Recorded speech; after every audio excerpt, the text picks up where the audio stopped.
Hi friends, welcome to talent career academy Vijayapura YouTube channel. ಇವತ್ತಿನ ಈ ವಿಡಿಯೋದಲ್ಲಿ ಜುಲೈ 16 ಮತ್ತು ಜುಲೈ 17ರ ಪ್ರಚಲಿತ ಘಟನೆಗಳ ಮೇಲಿನ ಪ್ರಶ್ನೋತ್ತರಗಳ ಬಗ್ಗೆ ತಿಳಿದುಕೊಳ್ಳೋಣ. ಯಾರು ನೀವೇನು ನಮ್ಮ ಚಾನಲನ್ನು ಸಬ್ಸ್ಕ್ರೈಬ್ ಮಾಡಿಕೊಂಡಿಲ್ಲ, ದಯವಿಟ್ಟು ನಮ್ಮ ಚಾನಲನ್ನು ಸಬ್ಸ್ಕ್ರೈಬ್ ಮಾಡಿಕೊಳ್ಳಿ.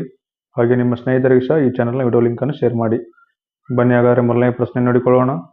ಜುಲೈ 2024ರಲ್ಲಿ ಭಾರತದ ವಿದೇಶಾಂಗ ಕಾರ್ಯದರ್ಶಿಯಾಗಿ ಇತ್ತೀಚೆಗೆ ಯಾರು ಅಧಿಕಾರವನ್ನು ವಹಿಸಿಕೊಂಡಿದ್ದಾರೆ ಎಂಬ ಪ್ರಶ್ನೆ ಇದೆ.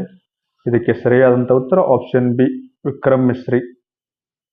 ವಿನಯ್ ಮೋಹನ್ ಕ್ವಾತ್ರ ಅವರ ಉತ್ತರಾಧಿಕಾರಿಯಾಗಿ ಇತ್ತೀಚೆಗೆ ವಿಕ್ರಮ್ ಮಿಸ್ರಿ ಇವರು ಭಾರತದ ವಿದೇಶಾಂಗ ಕಾರ್ಯದರ್ಶಿಯಾಗಿ ಅಧಿಕಾರವನ್ನು ವಹಿಸಿಕೊಂಡಿದ್ದಾರೆ. ಇವರಿಗಿಂತ ಮುಂಚೆ ಭಾರತದ ವಿದೇಶಾಂಗ ಕಾರ್ಯದರ್ಶಿಯಾಗಿ ಅಧಿಕಾರವನ್ನು ವಹಿಸಿಕೊಂಡಿದ್ದವರು ವಿನಯ್ ಮೋಹನ್ ಕ್ವಾತ್ರ. ಅವರ ನಂತರ ಅವರ ಸ್ಥಾನಕ್ಕೆ ವಿಕ್ರಮ್ ಮಿಸ್ರಿ ಅವರು ನೇಮಕಗೊಂಡಿದ್ದಾರೆ. ಇನ್ನು ವಿಕ್ರಮ್ ಮಿಸ್ರಿ ಇವರು ಭಾರತದ 3 ಪ್ರಧಾನಮಂತ್ರಿಗಳ ಖಾಸಗಿ ಕಾರ್ಯದರ್ಶಿಯಾಗಿ ಸಹ ಸೇವೆಯನ್ನು ಸಲ್ಲಿಸಿದ್ದಾರೆ. ಅದೇ ರೀತಿಯಾಗಿ ಇತ್ತೀಚೆಗೆ ಚೀನಾ ದೇಶಕ್ಕೆ ಭಾರತದ ರಾಯಭಾರಿಯಾಗಿ ಸಹ ಸೇವೆಯನ್ನು ಸಲ್ಲಿಸಿದಂಥ ಅನುಭವ ಹೊಂದಿದ್ದಾರೆ. ಇನ್ನು ಮಿಸ್ರಿ ಇವರು ದೆಹಲಿ ವಿಶ್ವವಿದ್ಯಾಲಯದಿಂದ ಪದವಿಯನ್ನು ಪಡೆದುಕೊಂಡಿದ್ದಾರೆ. ಅದೇ ರೀತಿಯಾಗಿ XLRIನಿಂದ MBA ಪದವಿಯನ್ನು ಸಹ ಪಡೆದುಕೊಂಡಿದ್ದಾರೆ. ಇವರು ಸ್ಪೇನ್, ಮ್ಯಾನ್ಮಾರ್, ಆಫ್ರಿಕಾ ಮತ್ತು ಉತ್ತರ ಅಮೆರಿಕಾದಲ್ಲಿ ಗಮನಾರ್ಹ ರಾಜತಾಂತ್ರಿಕ ಹುದ್ದೆಗಳೊಂದಿಗೆ ಸೇವೆಯನ್ನು ಸಲ್ಲಿಸಿದ್ದಾರೆ. ಪ್ರಸ್ತುತ ಇವಾಗ ಭಾರತದ ವಿದೇಶಾಂಗ ಕಾರ್ಯದರ್ಶಿಯಾಗಿ ಅಧಿಕಾರವನ್ನು ವಹಿಸಿಕೊಂಡಿದ್ದಾರೆ. ಇನ್ನು ಮುಂದಿನ ಪ್ರಶ್ನೆ. ಇನ್ನು ಅದಕ್ಕಿಂತ ಮುಂಚೆ ಇತ್ತೀಚೆಗೆ ಆದಂಥ ಕೆಲವೊಂದಿಷ್ಟು ನೇಮಕಾತಿಗಳ ಬಗ್ಗೆ ತಿಳಿದುಕೊಳ್ಳೋಣ. ಸುರಿನಾಮ್ ದೇಶದ ಭಾರತದ ರಾಯಭಾರಿಯಾಗಿ ಸುಭಾಷ್ ಪ್ರಸಾದ್ ಇವರು ನೇಮಕವಾಗಿದ್ದಾರೆ. ಇನ್ನು ರಾಷ್ಟ್ರೀಯ ಆರೋಗ್ಯ ಮತ್ತು ಕುಟುಂಬ ಕಲ್ಯಾಣ ಸಚಿವಾಲಯದ ಕ್ಷಯರೋಗ ನಿರ್ಮೂಲನಾ ಕಾರ್ಯಕ್ರಮದ ಪ್ರಧಾನ ಸಲಹೆಗಾರರಾಗಿ ಪ್ರೊಫೆಸರ್ ಡಾಕ್ಟರ್ ಸೌಮ್ಯ ಸ್ವಾಮಿನಾಥನ್ ಅವರು ನೇಮಿಸಲಾಗಿದೆ. ಇನ್ನು FATF ಫೈನಾನ್ಷಿಯಲ್ ಆಕ್ಷನ್ ಟಾಸ್ಕ್ ಫೋರ್ಸ್ನ ಅಧ್ಯಕ್ಷರಾಗಿ ಮೆಕ್ಸಿಕೋದ ಎಲಿಸಾ ಡಿ ಅಂಡಾ ಮದ್ರಾಜು ಅವರು ನೇಮಕ ಮಾಡಲಾಗಿದೆ.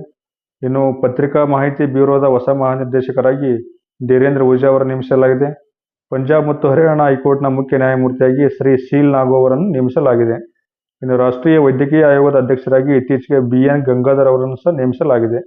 ಇನ್ನು ಉಪರಾಷ್ಟ್ರೀಯ ಭದ್ರತಾ ಸಲಹೆಗಾರಾಗಿ T ರವಿಚಂದ್ರನ್ ಅವರು ನೇಮಿಸಲಾಗಿದೆ. ರಾಷ್ಟ್ರೀಯ ಭದ್ರತಾ ಸಲಹೆಗಾರ ಮುಖ್ಯ ಭದ್ರತಾ ಸಲಹೆಗಾರ ಯಾರಪ್ಪ ಅಂದರೆ ಅಜಿತ್ ದೋವಲ್ ಅವರು ಮುಖ್ಯ ಭದ್ರತಾ ಸಲಹೆಗಾರಾಗಿ ಕಾರ್ಯವನ್ನು ನಿರ್ವಹಿಸಿದ್ದಾರೆ. ಇನ್ನು ಮುಂದಿನ ಪ್ರಶ್ನೆ. ಸುಪ್ರೀಂ ಕೋರ್ಟ್ ನ್ಯಾಯಾಧೀಶರಾಗಿ ಇತ್ತೀಚೆಗೆ ಸುಪ್ರೀಂ ಕೋರ್ಟ್ನ ನ್ಯಾಯಾಧೀಶರಾಗಿ ಇಬ್ಬರು ನ್ಯಾಯಾಧೀಶರು ನೇಮಕಗೊಂಡಿದ್ದಾರೆ. ಹಾಗಾದರೆ ಆ ನ್ಯಾಯಾಧೀಶರು ಯಾರು ಎಂಬ ಪ್ರಶ್ನೆ ಕೇಳಿದ್ದಾರೆ. ಇನ್ನು ಅದಕ್ಕೂ ಇನ್ನೂ ಒಂದು ಸ್ವಲ್ಪ ಮುಂದೆ ಪ್ರಶ್ನೆ ಇದೆ.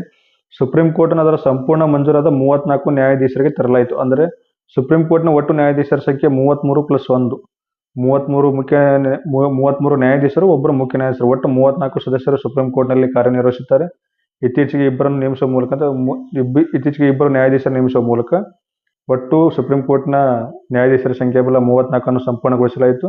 ಹಾಗಾದರೆ ಇತ್ತೀಚೆಗೆ ನೇಮಕಗೊಂಡಂಥ ಇಬ್ಬರು ಮುಖ್ಯ ನ್ಯಾಯಮೂರ್ತಿಗಳು ಯಾರಪ್ಪ ಅಂದರೆ ನ್ಯಾಯಮೂರ್ತಿ HN ಕೋಟೇಶ್ವರ್ ಸಿಂಗ್ ಮತ್ತು ನ್ಯಾಯಮೂರ್ತಿ R ಮಹಾದೇವನ್. ನ್ಯಾಯಮೂರ್ತಿ HN ಕೋಟೇಶ್ವರ್ ಸಿಂಗ್ ಇವರು ಜಮ್ಮು ಕಾಶ್ಮೀರ ಮತ್ತು ಲಡಾಖ್ನ ಹೈಕೋರ್ಟ್ನ ಮುಖ್ಯ ನ್ಯಾಯಮೂರ್ತಿಯಾಗಿ ಕಾರ್ಯನಿರ್ವಹಿಸುತ್ತಿದ್ದರು. ಅದೇ ರೀತಿಯಾಗಿ ಮದ್ರಾಸ್ ಹೈಕೋರ್ಟ್ನ ಹಂಗಾಮಿ ಮುಖ್ಯ ನ್ಯಾಯಮೂರ್ತಿ ಆದಂಥ R ಮಹಾದೇವನ್ ಇವರು ಸುಪ್ರೀಂ ಕೋರ್ಟ್ನ ನ್ಯಾಯಮೂರ್ತಿಗಳಾಗಿ ಇತ್ತೀಚೆಗೆ ನೇಮಕಗೊಂಡಿದ್ದಾರೆ. ಇನ್ನು ನ್ಯಾಯಮೂರ್ತಿ N ಕೋಟೇಶ್ವರ್ ಸಿಂಗ್ ಇವರು ಈಶಾನ್ಯ ರಾಜ್ಯ ಮಣಿಪುರದಿಂದ SC ದಲಿತ ಸಮುದಾಯದಿಂದ ನ್ಯಾಯಾಧೀಶರಾದ ಮೊದಲ ವ್ಯಕ್ತಿಯಾಗಿದ್ದಾರೆ. ಯಾರು? HN ಕೋಟೇಶ್ವರ್ ಸಿಂಗ್. ಇನ್ನು ಈ ನೇಮಕಾತಿಗಳೊಂದಿಗೆ ಸುಪ್ರೀಂ ಕೋರ್ಟ್ನ ಒಟ್ಟು CJI ಸೇರಿದಂತೆ ಮುಖ್ಯ ನ್ಯಾಯಾಧೀಶರು ಸೇರಿದಂತೆ ಒಟ್ಟು 34 ನ್ಯಾಯಾಧೀಶರ ಸ್ಥಾನಗಳನ್ನು ಸಂಪೂರ್ಣವಾಗಿ ಭರ್ತಿ ಮಾಡಲಾಯಿತು. ಇನ್ನು ಸುಪ್ರೀಂ ಕೋರ್ಟ್ ಬಗ್ಗೆ ತಿಳಿದುಕೊಳ್ಳುವುದಾದರೆ ಸುಪ್ರೀಂ ಕೋರ್ಟ್ ಇದು ಸ್ಥಾಪಿಸಲಾಗಿದ್ದು ಯಾವಪ್ಪ ಅಂದರೆ ಜನವರಿ 26, 1950 ಸ್ಥಾಪಿಸಲಾಯಿತು. ಅದೇ ರೀತಿ ಇದು ಉದ್ಘಾಟನೆ ಮಾಡಿದ್ದು ಯಾವಪ್ಪ ಅಂದರೆ ಜನವರಿ 28, 1950ರಂದು. ಭಾರತ ಸರ್ಕಾರವು ಸಾರ್ವಭೌಮ ಪ್ರಜಾಸತ್ತಾತ್ಮಕ ಗಣರಾಜ್ಯವಾದ ಕೇವಲ 2 ದಿನಗಳಲ್ಲಿ, ಅಂದರೆ ಭಾರತದ ಸಂವಿಧಾನ ಜಾರಿಗೆ ಬಂದ ಕೇವಲ 2 ದಿನಗಳ ನಂತರ ಜನವರಿ 28, 1956ರಂದು ಸುಪ್ರೀಂ ಕೋರ್ಟನ್ನು ಉದ್ಘಾಟಿಸಲಾಯಿತು. ಇನ್ನು ಸುಪ್ರೀಂ ಕೋರ್ಟ್ ಬಗ್ಗೆ ಸುಪ್ರೀಂ ಕೋರ್ಟ್ ನ್ಯಾಯಾಧೀಶರ ಬಗ್ಗೆ ಹೆಚ್ಚಿಗೆ ತಿಳಿದುಕೊಳ್ಳುವುದಾದರೆ ಭಾರತದ ಸರ್ವೋಚ್ಚ ನ್ಯಾಯಾಲಯವು ಮುಖ್ಯ ನ್ಯಾಯಮೂರ್ತಿ ಸೇರಿದಂತೆ ಒಟ್ಟು 33 ನ್ಯಾಯಾಧೀಶರು, ಮುಖ್ಯ ನ್ಯಾಯಮೂರ್ತಿ ಮತ್ತು ಇತರ 33 ನ್ಯಾಯಾಧೀಶರು ಹೊಂದಿದೆ. ಈ ಎಲ್ಲ ನ್ಯಾಯಾಧೀಶರನ್ನು ಒಟ್ಟು ಭಾರತ ರಾಷ್ಟ್ರಪತಿಗಳು ನೇಮಕ ಮಾಡ್ತಾರೆ. ಟೋಟಲ್ ಒಟ್ಟು 34 ನ್ಯಾಯಾಧೀಶರಾಗುತ್ತಾರೆ, ಮುಖ್ಯಮಂತ್ರಿ ನ್ಯಾಯಮೂರ್ತಿಯನ್ನು ಸೇರಿಸಿಕೊಂಡು. ಇನ್ನು ಇವರ ಅಧಿಕಾರಾವಧಿ ಎಷ್ಟಪ್ಪ ಅಂದರೆ ಇವರಿಗೆ 65 ವರ್ಷ ಪೂರೈಸುವವರೆಗೆ ಇವರಿಗೆ ಅಧಿಕಾರಾವಧಿಯನ್ನು ನಿರ್ವಹಿಸಲಾಗುತ್ತದೆ. ಇನ್ನು ಸುಪ್ರೀಂ ಕೋರ್ಟ್ನ ನ್ಯಾಯಾಧೀಶರಾಗಲು ಇರಬೇಕಾದಂಥ ಅರ್ಹತೆಗಳೇನಪ್ಪ ಅಂದರೆ ಇವರು ಮೊದಲು ಭಾರತೀಯ ಪ್ರಜೆ ಆಗಿರಬೇಕು ಮತ್ತು ಕನಿಷ್ಠ 5 ವರ್ಷಗಳ ಕಾಲ ಹೈಕೋರ್ಟ್ನಲ್ಲಿ ಸೇವೆ ಸಲ್ಲಿಸಿರಬೇಕು. ಅದೇ ರೀತಿ ಅಥವಾ ಕನಿಷ್ಠ 10 ವರ್ಷಗಳ ಕಾಲ ಹೈಕೋರ್ಟ್ನಲ್ಲಿ ವಕೀಲರಾಗಿರಬೇಕು. ಅಥವಾ ರಾಷ್ಟ್ರಪತಿಯಿಂದ ಈ ವ್ಯಕ್ತಿ ವಿಶೇಷ ನ್ಯಾಯ ತಜ್ಞ ಅಥವಾ ನ್ಯಾಯಶಾಸ್ತ್ರಜ್ಞ ಆಗಿರಬೇಕೆಂದು ಈ ಸುಪ್ರೀಂ ಕೋರ್ಟ್ ನ್ಯಾಯಾಧೀಶರಾಗಲು ಕೆಲವೊಂದು ಇವು ಅರ್ಹತೆಗಳು ಹೊಂದಿವೆ. ಅದೇ ರೀತಿಯ ಸುಪ್ರೀಂ ಕೋರ್ಟ್ನಲ್ಲಿ ಕೇವಲ ಇಂಗ್ಲಿಷ್ ಭಾಷೆಯಲ್ಲಿ ಮಾತ್ರ ವಿಚಾರಣೆ ನಡೆಸಲಾಗುತ್ತದೆ. ಇಲ್ಲಿ ಹಿಂದಿ ಮತ್ತು ಬೇರೆ ಬೇರೆ ಭಾಷೆಗಳನ್ನು ಸುಪ್ರೀಂ ಕೋರ್ಟ್ನಲ್ಲಿ ವಿಚಾರಣೆ ನಡೆಸಲಾಗುವುದಿಲ್ಲ. ಇನ್ನು ಮುಂದಿನ ಪ್ರಶ್ನೆ, ಕಾರ್ಚಿ ಪೂಜೆಯನ್ನು ಭಾರತದ ಯಾವ ರಾಜ್ಯದಲ್ಲಿ ಆಚರಿಸಲಾಗುತ್ತದೆ ಎಂಬ ಪ್ರಶ್ನೆ ಇದೆ. ಇದಕ್ಕೆ ಸರಿಯಾದಂಥ ಉತ್ತರ ತ್ರಿಪುರಾ ರಾಜ್ಯದಲ್ಲಿ ಕಾರ್ಚಿ ಪೂಜೆಯನ್ನು ಆಚರಿಸಲಾಗುತ್ತದೆ. ಇದರ ಬಗ್ಗೆ ಹೆಚ್ಚಿಗೆ ತಿಳಿದುಕೊಳ್ಳುವುದಾದರೆ, ಕಾರ್ಚಿ ಪೂಜೆಯನ್ನು 14 ದೇವರುಗಳ ಹಬ್ಬ ಎಂದು ಸಹ ಕರೆಯಲಾಗುತ್ತದೆ. ಇದನ್ನು ವಾರ್ಷಿಕವಾಗಿ ಶುಕ್ಲ ಅಷ್ಟಮಿ ದಿನದಂದು ಆಚರಿಸಲಾಗುತ್ತದೆ. ಇದು ಆಷಾಢ ಮಾಸದ 8ನೇ ದಿನದಂದು ಬರ್ತದೆ ಅಂತ ನೋಡ್ರಿ. ಇದು ಆಷಾಢ ಮಾಸದ 8ನೇ ದಿನದಂದು ಬರ್ತದೆ. ಈ ವಾರದ ಉತ್ಸವದಲ್ಲಿ ತ್ರಿಪುರಾದ ಜನರು ತಮ್ಮ ಕುಲದೈವವಾದ ಚತುರ್ದಶ ದೇವತೆಗೆ ಗೌರವವನ್ನು ಸಲ್ಲಿಸುತ್ತಾರೆ. ಪ್ರಸ್ತುತ ಈ ವರ್ಷ ಕಾರ್ಚಿ ಪೂಜೆಯು ಜುಲೈ 14ರಂದು ಪ್ರಾರಂಭವಾಗಿದೆ. ಈ ಸಂದರ್ಭದಲ್ಲಿ ರಾಜ ಪುರೋಹಿತರು ಅಗರ್ತಲಾದ ಪ್ರಾಚೀನ ಉಜ್ಜಯಂತ ಅರಮನೆಯಿಂದ 14 ದೇವರುಗಳ ವಿಗ್ರಹವನ್ನು ಹೊತ್ತುಕೊಂಡು ಹೋಗಿ ಸೈದ್ರಾ ನದಿಯ ಪವಿತ್ರ ನೀರಿನಲ್ಲಿ ಮುಳುಗಿಸುತ್ತಾರೆ. ಇನ್ನು ಮುಂದಿನ ಪ್ರಶ್ನೆ, ಜುಲೈ 15ರಿಂದ ಭಾರತ ಸರ್ಕಾರವು ಭಾರತ್ ಸಂಚಾರ್ ನಿಗಮ್ ಲಿಮಿಟೆಡ್ನ BSNL ಅನ್ಪರಂಬಿದೆ ಭಾರತ್ ಸಂಚಾರ್ ನಿಗಮ್ ಲಿಮಿಟೆಡ್ನ ಹೊಸ ಅಧ್ಯಕ್ಷ ಮತ್ತು ವ್ಯವಸ್ಥಾಪಕ ನಿರ್ದೇಶಕರಾಗಿ ಯಾರು ನೇಮಕಗೊಂಡಿದ್ದಾರೆ ಎಂಬ ಪ್ರಶ್ನೆ ಇದೆ. ಇದಕ್ಕೆ ಸರಿಯಾದಂಥ ಉತ್ತರ option D, Robert Gerard Ravi ಇವರು ಭಾರತ್ ಸಂಚಾರ್ ನಿಗಮ್ ಲಿಮಿಟೆಡ್ನ ನೂತನ ಹೊಸ ಅಧ್ಯಕ್ಷ ಹಾಗೂ ವ್ಯವಸ್ಥಾಪಕ ನಿರ್ದೇಶಕರಾಗಿ ಜುಲೈ 15ರಿಂದ ಭಾರತ ಸರ್ಕಾರವು ನೇಮಿಸಿದೆ. ಇದಕ್ಕೂ ಮೊದಲು ಇವರು ಸುಮಾರು 6 ವರ್ಷಗಳ ಕಾಲ ಸರ್ಕಾರಿ ಸಂಸ್ಥೆಗಳಲ್ಲಿ ಹೆಚ್ಚುವರಿ ಜನರಲ್ ಮ್ಯಾನೇಜರ್ ಆಗಿ ಸಹ ಸೇವೆಯನ್ನು ಸಲ್ಲಿಸಿದ್ದಾರೆ. ಇನ್ನು BSNL ಭಾರತ್ ಸಂಚಾರ್ ನಿಗಮ್ ಲಿಮಿಟೆಡ್ ಬಗ್ಗೆ ಹೆಚ್ಚಿಗೆ ತಿಳಿದುಕೊಳ್ಳುವುದಾದರೆ, ಭಾರತ್ ಸಂಚಾರ್ ನಿಗಮ್ ಲಿಮಿಟೆಡ್ ಇದು ಭಾರತ ಸರ್ಕಾರದ ಕೇಂದ್ರವಾಗಿದೆ. ಕೇಂದ್ರ ಸರ್ಕಾರವು ಈ ಒಂದು ನಿಗಮವನ್ನು ನಿರ್ವಹಿಸುತ್ತದೆ. ದೂರ ಸಂಪರ್ಕ ಇಲಾಖೆಯ ಮಾಲೀಕತ್ವದ ಅಡಿಯಲ್ಲಿ ಸಾರ್ವಜನಿಕ ವಲಯದ ಉದ್ಯಮವಾಗಿದೆ. ಇದು ಯಾವ ಇಲಾಖೆಯಲ್ಲಿ ಬರುತ್ತಪ್ಪ ಅಂದ್ರೆ ದೂರ ಸಂಪರ್ಕ ಇಲಾಖೆಯಲ್ಲಿ ಬರುತ್ತದೆ. ಇದರ ಮಾಲೀಕರು ಯಾರಪ್ಪ ಅಂದ್ರೆ BSNL ಮಾಲೀಕರು ದೂರ ಸಂಪರ್ಕ ಇಲಾಖೆ, ಅದೇ ರೀತಿಯಾಗಿ ಸಂವಹನ ಸಚಿವಾಲಯ ಮತ್ತು ಭಾರತ ಸರ್ಕಾರ ಈ ಜಂಟಿಯಾಗಿ ಇದರ ಮಾಲೀಕತ್ವವನ್ನು ವಹಿಸಿಕೊಳ್ಳುತ್ತವೆ. ಇದು ಸ್ಥಾಪಿಸಲಾಗಿದ್ದು 15 ಸೆಪ್ಟೆಂಬರ್ 2000ರಂದು. ಅದೇ ರೀತಿಯಾಗಿ ಇದರ ಕೇಂದ್ರ ಕಚೇರಿ ಇರುವುದು ನವದೆಹಲಿಯಲ್ಲಿದೆ. ಪ್ರಸ್ತುತ ಅಧ್ಯಕ್ಷ ಮತ್ತು ವ್ಯವಸ್ಥಾಪಕ ನಿರ್ದೇಶಕರಾಗಿ ರಾಬರ್ಟ್ ಗೆರಾರ್ಡ್ ರವಿ ಅವರು ನೇಮಿಸಲಾಗಿದೆ. ಅದೇ ರೀತಿಯಾಗಿ ಭಾರತದ ಸಂವಹನ ಸಂಪುಟ ಸಚಿವರಾಗಿ ಜ್ಯೋತಿರಾದಿತ್ಯ ಸಿಂಧಿಯಾ ಇವರು ಕಾರ್ಯನಿರ್ವಹಿಸುತ್ತಿದ್ದಾರೆ.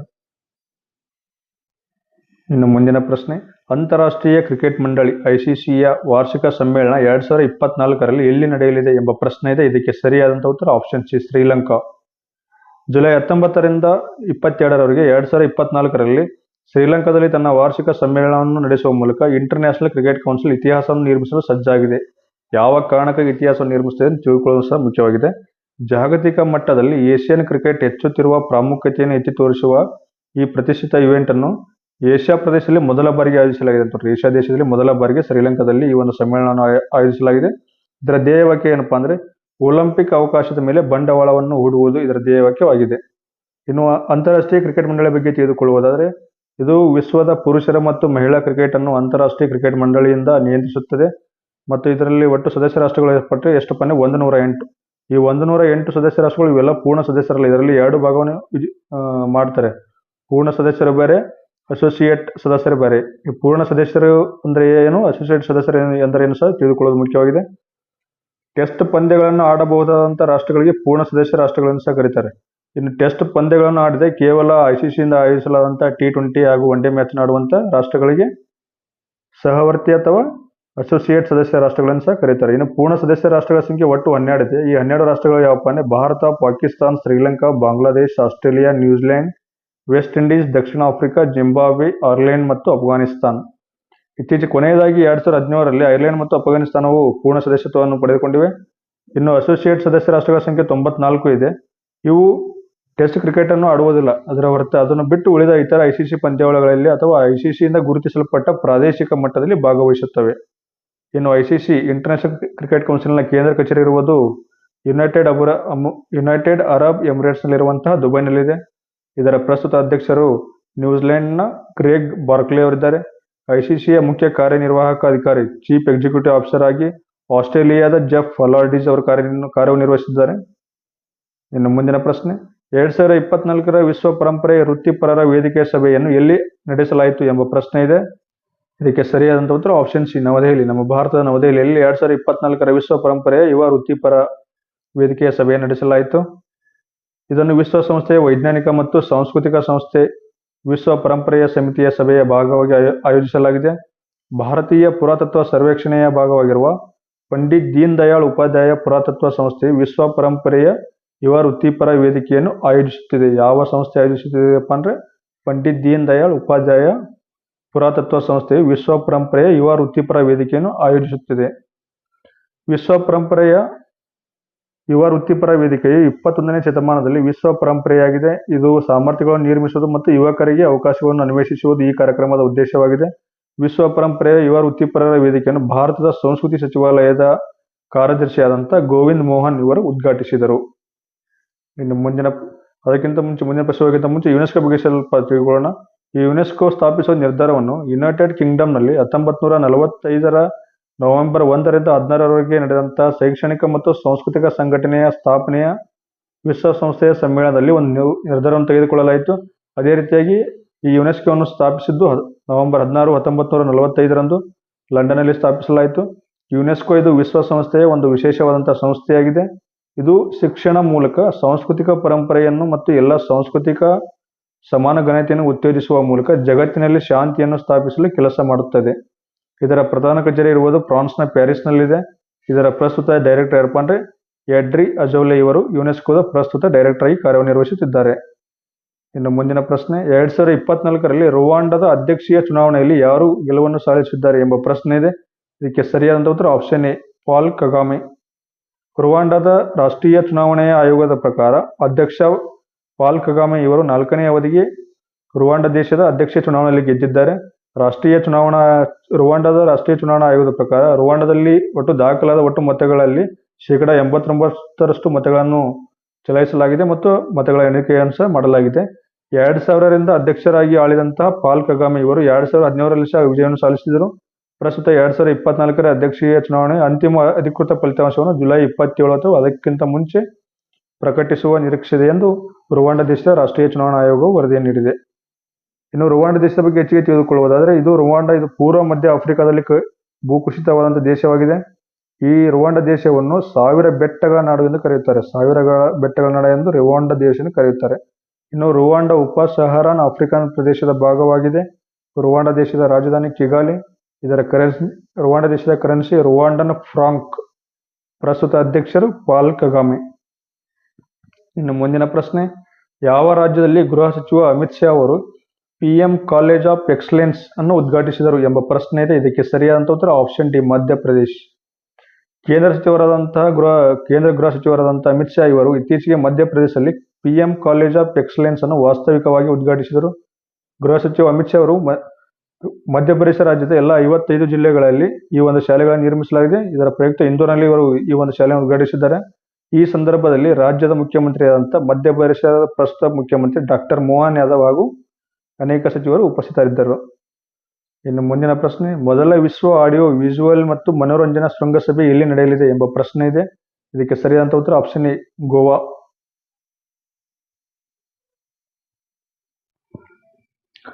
ಭಾರತವು 2024ರಲ್ಲಿ ನವೆಂಬರ್ 20ರಿಂದ 24ರವರೆಗೆ ಗೋವಾದಲ್ಲಿ ಮೊದಲ ವಿಶ್ವ ಆಡಿಯೋ ವಿಜುವಲ್ ಮತ್ತು ಎಂಟರ್ಟೈನ್ಮೆಂಟ್ ಶೃಂಗಸಭೆಯನ್ನು ಆಯೋಜಿಸಲಿದೆ. ಇದನ್ನು ಕೇಂದ್ರ ಮಾಹಿತಿ ಮತ್ತು ಪ್ರಸಾರ ಖಾತೆ ಸಚಿವರಾದಂಥ ಅಶ್ವಿನಿ ವೈಷ್ಣವ್ ಅವರು ನವದೆಹಲಿಯಲ್ಲಿ ನಡೆದಂತಹ ಕರ್ಟನ್ ರೈಸರ್ ಕಾರ್ಯಕ್ರಮದಲ್ಲಿ ಘೋಷಿಸಿದ್ದಾರೆ. ಮೊದಲ ವಿಶ್ವ ಆಡಿಯೋ ವಿಜುವಲ್ ಮತ್ತು ಎಂಟರ್ಟೈನ್ಮೆಂಟ್ ಶೃಂಗಸಭೆಯು 55ನೇ international film festival of India ಜೊತೆಗೆ ಗೋವಾದಲ್ಲಿ ನಡೆಯಲಿದೆ. ಈ ಒಂದು ಉದ್ದೇಶಕ್ಕಾಗಿ ಉನ್ನತ ಮಟ್ಟದ ವಿಷಯದ ರಚನೆಯನ್ನು ಪ್ರೋತ್ಸಾಹಿಸುವ ಮತ್ತು ಬಲವಾದ ಬೌದ್ಧಿಕ ಆಸ್ತಿ ಹಕ್ಕುಗಳ ಮೂಲಕ ವಿಷಯವನ್ನು ರಕ್ಷಿಸುವ ಪರಿಸರ ವ್ಯವಸ್ಥೆಯನ್ನು ರಚಿಸಲು ಸರ್ಕಾರವು ನೀತಿಗಳು ಮತ್ತು ಪ್ರಯತ್ನಗಳನ್ನು ಮಾಡಿದೆ. ಇನ್ನು 55ನೇ ಅಂತಾರಾಷ್ಟ್ರೀಯ ಚಲನಚಿತ್ರೋತ್ಸವ ಬಗ್ಗೆ ತಿಳಿದುಕೊಳ್ಳುವುದಾದರೆ, ಇದು ಭಾರತದ 55ನೇ ಅಂತಾರಾಷ್ಟ್ರೀಯ ಚಲನಚಿತ್ರೋತ್ಸವವು ನವೆಂಬರ್ 20ರಿಂದ 28ರವರೆಗೆ 2024ರ ನವೆಂಬರ್ 20ರಿಂದ ನವೆಂಬರ್ 28ರವರೆಗೆ ಗೋವಾದಲ್ಲಿ ನಡೆಯಲಿದೆ. 55ನೇ ಇಂಡಿಯನ್ ಫಿಲ್ಮ್ ಫೆಸ್ಟಿವಲ್ ಇವೆಂಟ್ನಲ್ಲಿ ರಾಷ್ಟ್ರೀಯ ಚಲನಚಿತ್ರೋತ್ಸವ ಅಭಿವೃದ್ಧಿ ನಿಗಮ ಲಿಮಿಟೆಡ್, ಗೋವಾ ರಾಜ್ಯ ಸರ್ಕಾರ ಮತ್ತು ಭಾರತೀಯ ಚಲನಚಿತ್ರೋದ್ಯಮದ ಸಹಯೋಗದೊಂದಿಗೆ ಈ ಒಂದು ಕಾರ್ಯಕ್ರಮವನ್ನು ಆಯೋಜಿಸಲಾಗುತ್ತದೆ. NFDC ಸರ್ಕಾರದ ಮಾಹಿತಿ ಮತ್ತು ಪ್ರಸಾರ ಸಚಿವಾಲಯದ ಅಡಿಯಲ್ಲಿ ಕಾರ್ಯನಿರ್ವಹಿಸುತ್ತದೆ. NFDC ಅಂದರೆ ರಾಷ್ಟ್ರೀಯ ಚಲನಚಿತ್ರ ಅಭಿವೃದ್ಧಿ ನಿಗಮ ಲಿಮಿಟೆಡ್. ಇನ್ನು ಭಾರತ ಮೊದಲ ಇಂಡಿಯನ್ ಫಿಲ್ಮ್ ಫೆಸ್ಟಿವಲ್ ಇವೆಂಟ್ ಅನ್ನು 1952ರಲ್ಲಿ ನಡೆಸಿತು ಮತ್ತು 1975ರಿಂದ ಇದು ವಾರ್ಷಿಕವಾಗಿ ನಡೆಯುತ್ತಿದೆ. 2014ರಲ್ಲಿ ಗೋವಾವನ್ನು IFFIಯ ಶಾಶ್ವತ ಸ್ಥಳವನ್ನಾಗಿ ಮಾಡಲಾಯಿತು. ಅಂದರೆ ಅಂತಾರಾಷ್ಟ್ರೀಯ ಫಿಲ್ಮ್ ಫೆಸ್ಟಿವಲ್ ಅನ್ನು ಭಾರತದಲ್ಲಿ ಗೋವಾದಲ್ಲಿ ಶಾಶ್ವತವಾಗಿ ನಡೆಯಲು ಈ ಒಂದು 2014ರಲ್ಲಿ ಘೋಷಿಸಲಾಯಿತು. ಭಾರತ ವಿಶ್ವದಲ್ಲಿ ಅತಿ ಹೆಚ್ಚು ಚಲನಚಿತ್ರಗಳ ನಿರ್ಮಾಪಕ ಎಂಬ ಹೆಗ್ಗಳಿಕೆಯ ಸಹ ಪಾತ್ರವಾಗಿದೆ. ಇನ್ನು ಮುಂದಿನ ಪ್ರಶ್ನೆ, ಇತ್ತೀಚೆಗೆ ಖಡ್ಗ ಪ್ರಸಾದ್ ಶರ್ಮಾ ಓಲಿ ಇವರು ಯಾವ ದೇಶದ ಪ್ರಧಾನಿಯಾಗಿ ಪ್ರಮಾಣ ವಚನವನ್ನು ಸ್ವೀಕರಿಸಿದ್ದಾರೆ ಎಂಬ ಪ್ರಶ್ನೆ ಇದೆ. ಇದಕ್ಕೆ ಸರಿಯಾದಂಥ ಉತ್ತರ ಆಪ್ಷನ್ ಸಿ, ನೇಪಾಳ. ಖಡ್ಗ ಪ್ರಸಾದ್ ಶರ್ಮಾ ಓಲಿ ಇವರು ಅಥವಾ ಇವರಿಗೆ ಇನ್ನು ಶಾರ್ಟ್ ಟರ್ಮ್ ಆಗಿ KP ಶರ್ಮಾ ಓಲಿ ಅಂತ ಸಹ ಕರೀತಾರೆ. ಇವರು ನೇಪಾಳದ ಪ್ರಧಾನಮಂತ್ರಿಯಾಗಿ 4ನೇ ಬಾರಿಗೆ ನೇಪಾಳದ ರಾಷ್ಟ್ರಪತಿಯಾದಂಥ ರಾಮಚಂದ್ರ ಪೊಡೆಲ್ ಅವರಿಂದ ಜುಲೈ 15, 2024ರಂದು ನೇಪಾಳದ ರಾಜಧಾನಿ ಕಠ್ಮಂಡುವಿನಲ್ಲಿ ಪ್ರಮಾಣವಚನವನ್ನು ಸ್ವೀಕರಿಸಿದರು. ಪುಷ್ಪಕಮಲ್ ದಹಲ್ ಪ್ರಚಂಡ್ ನೇತೃತ್ವದ ಹಿಂದಿನ ಸರ್ಕಾರ ಸಮ್ಮಿಶ್ರ ಸರ್ಕಾರ ಪುಷ್ಪಕಮಲ್ ದಹಲ್ ಪ್ರಚಂಡ್ ನೇತೃತ್ವದ ಹಿಂದಿನ ಸಮ್ಮಿಶ್ರ ಸರ್ಕಾರ ಪತನಗೊಂಡ ನಂತರ KP ಶರ್ಮಾ ಓಲಿ ಅವರು ಸಮ್ಮಿಶ್ರ ಸರ್ಕಾರವನ್ನು ಮುನ್ನಡೆಸಲಿದ್ದಾರೆ. ಅಂದ್ರೆ ಈ ಹಿಂದೆ ಇದ್ದಂಥ ಪ್ರಧಾನಮಂತ್ರಿ ಯಾರಪ್ಪ ಅಂದ್ರೆ ಪುಷ್ಪಕಮಲ್ ದಹಲ್ ಪ್ರಚಂಡ್.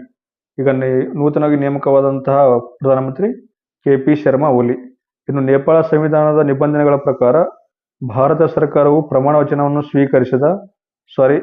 ನೇಪಾಳ ಸಂವಿಧಾನದ ನಿಬಂಧನೆಗಳ ಪ್ರಕಾರ ಹೊಸ ಸರ್ಕಾರವು ಪ್ರಮಾಣ ವಚನವನ್ನು ಸ್ವೀಕರಿಸಿದ 30 ದಿನಗಳಲ್ಲಿ ನೇಪಾಳ ಸಂಸತ್ತಿನ ಕೆಳಮನೆಯಿಂದ ಅಂದ್ರೆ ಲೋಕಸಭೆಯಿಂದ ವಿಶ್ವಾಸ ಮತವನ್ನು ಕೇಳಬೇಕು. ಒಬ್ಬ ಪ್ರಧಾನಮಂತ್ರಿ ನೇಮಕವಾದ 30 ದಿನಗಳ ಒಳಗೆ ಲೋಕಸಭೆಯಲ್ಲಿ ತಮ್ಮ ಬಹುಮತವನ್ನು ಸಾಬೀತುಪಡಿಸಲು ನೇಪಾಳದ ಸಂವಿಧಾನದಲ್ಲಿ ಉಲ್ಲೇಖವಾಗಿದೆ. ಇನ್ನು ನೇಪಾಳದ ಬಗ್ಗೆ ಹೆಚ್ಚಿಗೆ ತಿಳಿದುಕೊಳ್ಳುವುದಾದರೆ, ನೇಪಾಳವು ಏಪ್ರಿಲ್ 2008ರಲ್ಲಿ ರಾಜಪ್ರಭುತ್ವದ ಪದ್ಧತಿಯೊಂದಿಗೆ ಗಣರಾಜ್ಯವಾಯಿತು. ಅಂದ್ರೆ 2008ರವರೆಗೆ ನೇಪಾಳದಲ್ಲಿ ರಾಜಪ್ರಭುತ್ವ ಪದ್ಧತಿ ಜಾರಿಯಲ್ಲಿತ್ತು. 2008ರಿಂದ ಅದು ಪದ್ಧತಿಯೊಂದಿಗೆ ಗಣರಾಜ್ಯ ರಾಷ್ಟ್ರವಾಗಿ ನಿರ್ಮಾಣವಾಯಿತು. ಇನ್ನು 2015ರಲ್ಲಿ ನೇಪಾಳ ರಾಷ್ಟ್ರವು ಹೊಸ ಸಂವಿಧಾನವೊಂದು ಅಳವಡಿಸಿಕೊಂಡಿದೆ. ಅಲ್ಲಿ ಹೊಸ ಸಂವಿಧಾನದಲ್ಲಿ ನೇಪಾಳವನ್ನು ಜಾತ್ಯತೀತ ಫೆಡರಲ್ ರಾಷ್ಟ್ರವನ್ನಾಗಿ ಮಾಡಿತು.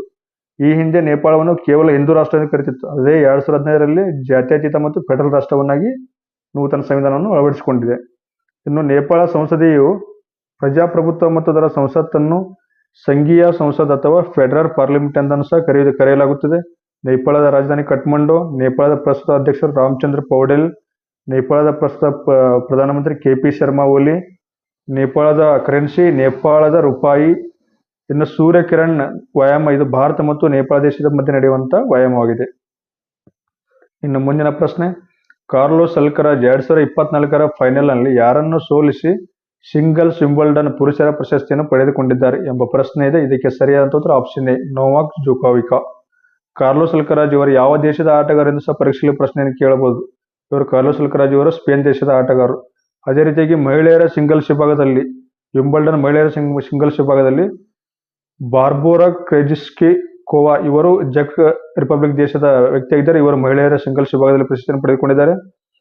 ಇನ್ನು ಕಾರ್ಲೋಸ್ ಅಲ್ಕರಾಜ್ ಇವರು ಸತತವಾಗಿ 2ನೇ ಬಾರಿಗೆ ವಿಂಬಲ್ಡನ್ ಸಿಂಗಲ್ ಪ್ರಶಸ್ತಿ ಮತ್ತು ಬಾರ್ಬೋರಾ ಕ್ರೆಜಿಸ್ಕೋವಾಗೆ ಮೊದಲ ಬಾರಿಗೆ ವಿಂಬಲ್ಡನ್ ಸಿಂಗಲ್ ಪ್ರಶಸ್ತಿಯನ್ನು ದೊರೆತಿದೆ. ಕಾರ್ಲೋಸ್ ಅಲ್ಕರಾಜ್ ಇವರು 2024ರ ಫೈನಲ್ನಲ್ಲಿ ಸರ್ಬಿಯಾ ದೇಶದ ಸ್ಟಾರ್ ಟೆನ್ನಿಸ್ ಆಟಗಾರ ಯಾರಪ್ಪ ಅಂದ್ರೆ ನೋವಾಕ್ ಜೋಕೋವಿಕ್ ಅವರನ್ನು ಸೋಲಿಸುವ ಮುಖಾಂತರ ಈ ಒಂದು ಪ್ರಶಸ್ತಿಯನ್ನು ಪಡೆದುಕೊಂಡಿದ್ದಾರೆ. ನೋವಾಕ್ ಜೋಕೋವಿಕ್ 7 ಬಾರಿ ವಿಂಬಲ್ಡನ್ ಪ್ರಶಸ್ತಿಯನ್ನು ಪಡೆದುಕೊಂಡಿದ್ದಾರೆ. ನೋವಾಕ್ ಜೋಕೋವಿಕ್ ಒಟ್ಟು 7 ಬಾರಿ ವಿಂಬಲ್ಡನ್ ಪ್ರಶಸ್ತಿಯನ್ನು ಪಡೆದುಕೊಂಡಿದ್ದಾರೆ. ಇವರು ಯಾವ ದೇಶದವರಪ್ಪ ಅಂದ್ರೆ ಸರ್ಬಿಯಾ ದೇಶದ ಆಟಗಾರ. ಕಾರ್ಲೋಸ್ ಅಲ್ಕರಾಜ್ ಸ್ಪೇನ್ ದೇಶದ ಆಟಗಾರ. ಅದೇ ರೀತಿಯಾಗಿ ವಿಂಬಲ್ಡನ್ ಸಿಂಗಲ್ಸ್ ಮಹಿಳೆಯರ ವಿಭಾಗದಲ್ಲಿ ಪಡೆದುಕೊಂಡಂತ ಬಾರ್ಬೋರಾ ಕ್ರೆಜಿಸ್ಕೋವಾ ಇವರು ಚೆಕ್ ರಿಪಬ್ಲಿಕ್ ದೇಶದ ಆಟಗಾರ್ತಿ. ಇದು ವಿಂಬಲ್ಡನ್ 2024 ಇದು ಜುಲೈ 1ರಿಂದ ಜುಲೈ 14ರವರೆಗೆ ಇಂಗ್ಲೆಂಡ್ನ ವಿಂಬಲ್ಡನ್ನಲ್ಲಿ ನಡೆಯಿತು. ಇದು ಆಸ್ಟ್ರೇಲಿಯನ್ ಓಪನ್, ಫ್ರೆಂಚ್ ಓಪನ್ ನಂತರ ಕ್ಯಾಲೆಂಡರ್ ವರ್ಷದ 3ನೇ ಗ್ರ್ಯಾಂಡ್ ಸ್ಲಾಮ್ ಪ್ರಶಸ್ತಿಯಾಗಿದೆ. ಆಸ್ಟ್ರೇಲಿಯಾ, ಫ್ರೆಂಚ್, ವಿಂಬಲ್ಡನ್ ಇದು 3ನೇದಾಗಿದೆ. ಇನ್ನು ವಿಂಬಲ್ಡನ್ ಪ್ರಶಸ್ತಿ ಬಗ್ಗೆ ಇನ್ನೂ ಹೆಚ್ಚಿಗೆ ತಿಳಿದುಕೊಳ್ಳುವುದಾದರೆ, ವಿಂಬಲ್ಡನ್ ಎಂದು ಹೆಚ್ಚು ಪ್ರಸಿದ್ಧವಾಗಿರುವ ಆಲ್ ಇಂಗ್ಲೆಂಡ್ ಚಾಂಪಿಯನ್ಶಿಪ್ ವಿಶ್ವದ ಅತ್ಯಂತ ಹಳೆಯ ಟೆನ್ನಿಸ್ ಪಂದ್ಯಾವಳಿಯಾಗಿದೆ. ಇದನ್ನು 1877ರಲ್ಲಿ ಮೊದಲ ಬಾರಿಗೆ ನಡೆಯಿತು. ಇದನ್ನು ವಿಂಬಲ್ಡನ್ ಲಂಡನ್ ಇಂಗ್ಲೆಂಡ್ನಲ್ಲಿ ಮತ್ತು ಆಲ್ ಇಂಗ್ಲೆಂಡ್ ಲಾನ್ ಟೆನ್ನಿಸ್ ಮತ್ತು ಕ್ರಿಕೆಟ್ ಕ್ಲಬ್ ಲಿಮಿಟೆಡ್ ಈ ಒಂದು ಸಂಸ್ಥೆಗಳು ಆಯೋಜಿಸುತ್ತವೆ. 1986ರಲ್ಲಿ ವೃತ್ತಿಪರ ಟೆನ್ನಿಸ್ ಮತ್ತು ಮಹಿಳಾ ಟೆನ್ನಿಸ್ ಆಟಗಾರರಿಗೆ ಈ ಒಂದು ಟೂರ್ನಿಯಲ್ಲಿ ಭಾಗವಹಿಸಲು ಅವಕಾಶ ನೀಡಲಾಯಿತು. ಜೊತೆಗೆ ಈ ಒಂದು ಟೂರ್ನಿಯಲ್ಲಿ ಭಾಗವಹಿಸಿ ವಿಜೇತರಾದಂತಹ ವ್ಯಕ್ತಿಗಳಿಗೆ ಬಹುಮಾನದ ಹಣವನ್ನು ಸಹ ಪರಿಚಯಿಸಲಾಯಿತು. ಮಹಿಳೆಯರ ವಿಭಾಗದಲ್ಲಿ ಅಮೆರಿಕದ ಮಾರ್ಟಿನ್ ನವ್ರಾಟಿಲೋವಾ ಇವರು ಒಟ್ಟು 9 ಬಾರಿ ಸಿಂಗಲ್ಸ್ ವಿಂಬಲ್ಡನ್ ಪ್ರಶಸ್ತಿಯನ್ನು ಸಹ ಪಡೆದುಕೊಂಡಿದ್ದಾರೆ. ಇನ್ನು ಪುರುಷರ ವಿಭಾಗದಲ್ಲಿ ಸ್ವಿಟ್ಜರ್ಲೆಂಡ್ನ ರೋಜರ್ ಫೆಡರರ್ ಇವರು 8 ಬಾರಿ ಪುರುಷರ ವಿಭಾಗದಲ್ಲಿ ಸಿಂಗಲ್ ಪ್ರಶಸ್ತಿಯನ್ನು ಪಡೆದುಕೊಂಡಿದ್ದಾರೆ. ಇನ್ನು ಇತ್ತೀಚೆಗೆ ಕೆಲವೊಂದಿಷ್ಟು ಕ್ರೀಡಾ ಸುದ್ದಿಗಳ ಬಗ್ಗೆ ಪರಿಷ್ಕರಣೆ ತೆಗೆದುಕೊಳ್ಳೋಣ. ಫಿಡೆ ವಿಶ್ವ ಚಾಂಪಿಯನ್ಶಿಪ್ ಇದು ಸಿಂಗಾಪುರದಲ್ಲಿ ನಡೆಯಲಿದೆ 2024ರಲ್ಲಿ. ಇನ್ನು ಶಫಾಲಿ ವರ್ಮಾ ಇವರು ಟೆಸ್ಟ್ ಕ್ರಿಕೆಟ್ನಲ್ಲಿ ವೇಗವಾಗಿ ದ್ವಿಶತಕವನ್ನು ಬಾರಿಸಿದ ಮಹಿಳಾ ಆಟಗಾರ್ತಿ ಎಂಬ ಹೆಗ್ಗಳಿಕೆಯ ಪಾತ್ರವಾಗಿದ್ದಾರೆ.